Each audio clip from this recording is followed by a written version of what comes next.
वही नेपाल जिससे भारत अपना रोटी बेटी का संबंध जोड़ने का प्रयास करता है।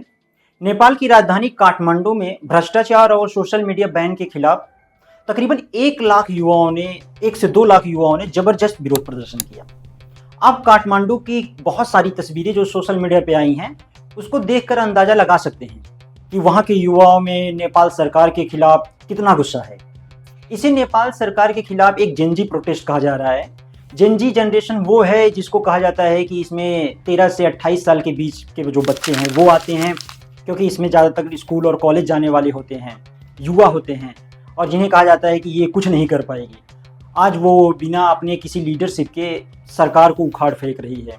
और नेपाल सरकार ने क्या किया कि 4 सितंबर को व्हाट्सएप, फेसबुक, इंस्टाग्राम, यूट्यूब जैसे तकरीबन 26 सोशल मीडियाओं को प्लेटफॉर्म्स को पाबंदी लगा दी पूरी तरीके से। नेपाल सरकार का यही कहना था कि आप एक स्थानीय तौर पर अपना ऑफिस बनाइए, अगर कोई गलत सामग्री आपके प्लेटफॉर्म पे रहेगी हम आपको एक एप्लीकेशन देंगे, आप हटा लीजिएगा। लेकिन कंपनियों ने ऐसा नहीं किया, तो सरकार ने उन पर पाबंदी लगाने का पूरा तरीके से पाबंदी लगा दिया। काठमांडू में इसके लिए विरोध प्रदर्शन होने स्टार्ट हो गए, जिसमें प्रदर्शनकारी और नेपाल की पुलिस के बीच काफ़ी लंबी झड़प हुई। हालात इतने बिगड़ गए हैं कि भारी पुलिस बंदोबस्त के बावजूद भी प्रदर्शनकारी संसद भवन के कैंपस में दाखिल हो गए हैं। वहाँ पर उन्होंने कई जगह आगजनी कर दी। एंड आप सोशल मीडिया पे उनके कई मंत्री, वित्त मंत्रियों का हाल किस तरीके से जेनजी कर रही है आप देख ही रहे होंगे।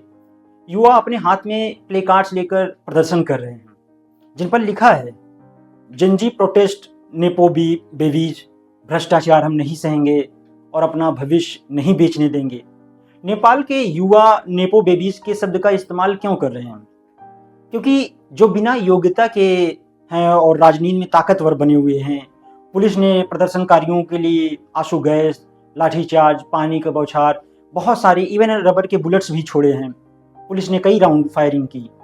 ऐसा कई रिपोर्ट्स नेशनल इंटरनेशनल मीडिया में कई ऐसे रिपोर्ट्स देखने को मिल रहे हैं, जिसमें गोली लगने से तकरीबन 20 से 25 लोगों की मौत और 500 लोगों से ज़्यादा घायल लोग हैं।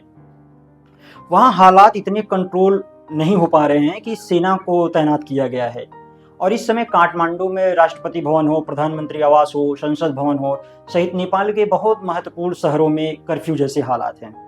आप सबसे पहले नेपाल में जो तस्वीरें कई सोशल मीडियाओं पे आई है, वहाँ आप देखोगे एक चीज़ कि जेनजी का आक्रोश इतना है कि वहाँ की पुलिस और सरकार को इस तरीके से चुनौती दे रहे हैं कि नेपाल की जो पुलिस है या सेना है वो भी अपने हाथ खड़े कर चुकी है।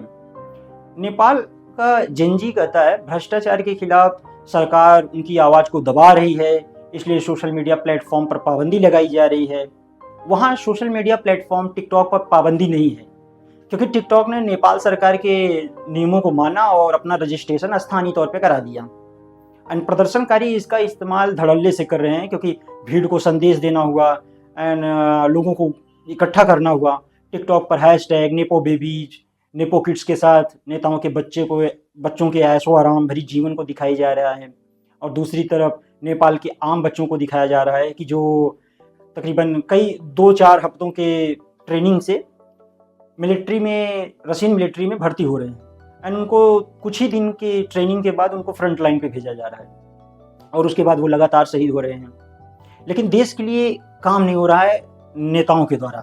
ऐसा सोशल मीडिया पे लगातार पोस्टें हो रही हैं, जिसमें जनता के कठिन जीवन और नेताओं के आरामदायक जीवन की तुलना भी की जा रही है। जेनजी का दावा है कि भ्रष्टाचार विरोधी प्रदर्शनों को दबाना एक प्रकार से व्यक्ति की स्वतंत्रता पर रोक लगाने जैसा है।